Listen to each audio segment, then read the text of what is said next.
There's much excitement out there about regenerative and organic agriculture, but how can they be financed and how can capital providers support these important approaches to agriculture? A new report by the Croatan Institute addresses this issue by emphasizing soil wealth areas. So what does this mean? Well, we're going to learn about that from researcher Jamie Silverstein, and author of that report. She joins us to explain. Welcome to the Leading Voices in Food podcast series. I'm Kelly Brownell, professor of public policy at Duke University and director emeritus of the World Food Policy Center.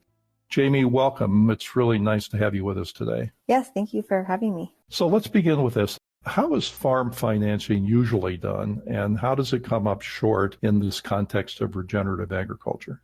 Sure. So a lot of conventional farm financing comes from local banks and farm credit branches in the form of debt, operating loans, lines of credit. And these tend to favor farms that grow commodity crops or raise animals in conventional ways. And these farms often have a history of farming. They may come from farm families. They may have established relationships with these lenders, and they're practicing agricultural systems that are very common and known, and the models have been proven out, and lenders are very familiar with these models. And so regenerative and organic farms often have diversified systems, so they're growing lots of different crops. They may be beginning farmers that don't have a long history of farming or come from farm families, and all these factors make them perceived as riskier to the lenders. The other aspect of regenerative and organic agriculture is that they often are operating on longer time horizons. So the implementation of these practices or transitioning to organic agriculture may take a longer time and may need more time to repay back a loan. Often traditional lenders are not as familiar with these systems or don't have the flexibility to extend the loan repayment times. Okay, that makes sense. So there needs to be some ingenuity here because the traditional models aren't applying. So can you tell us what a soil wealth area is? It's a very interesting term. Sure. We define soil wealth areas as special purpose soil wealth improvement districts that act as magnets for investment in regenerative agriculture. And so I can break that down a little bit, starting with the word soil wealth. So we coined that term in a 2019 report, and it really encompasses both the environmental and social benefits of sustainable, regenerative, organic agricultural practices.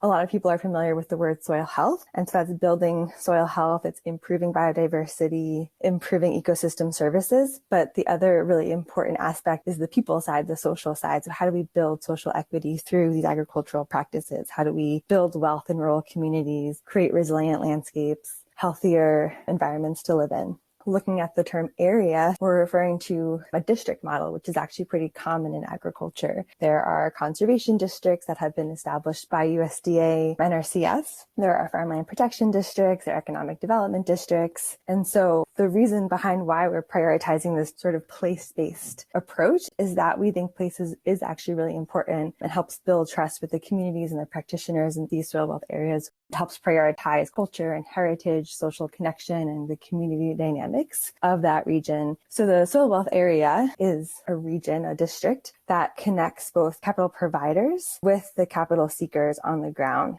Agricultural producers or value chain businesses. It also can provide resources like agronomic technical assistance or business and financial readiness technical assistance, which also is really important in terms of the viability of these place-based businesses.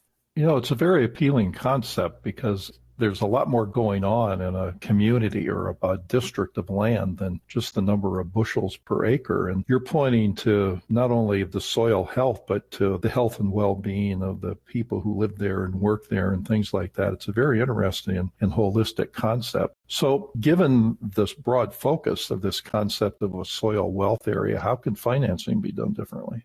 That's a great question. So I think financing can be done differently in a lot of different ways. There's not really a one size fits all when it comes to financing regenerative organic businesses. So I can provide some examples of what that looks like. And sometimes it's one particular type of finance, and sometimes it's lots of different types that's blended together. So this could look like a low interest loan or a loan with flexible repayment terms that may come from a community bank or a CDFI. It could look like a loan guarantee or credit enhancement that actually enables a lender to make a loan they may not otherwise have been able to make, potentially because of perceived risk, or allow them to reduce the interest rate so that it becomes a little bit more viable for these agricultural producers and entrepreneurs. Through this research, other CDFIs and impact investors and peer-to-peer lending networks that have come up with innovative and creative ways of how to finance place-based producers and practitioners. And then I think philanthropic capital and grants are also a really important part of this, in that they can support farmers and entrepreneurs either directly,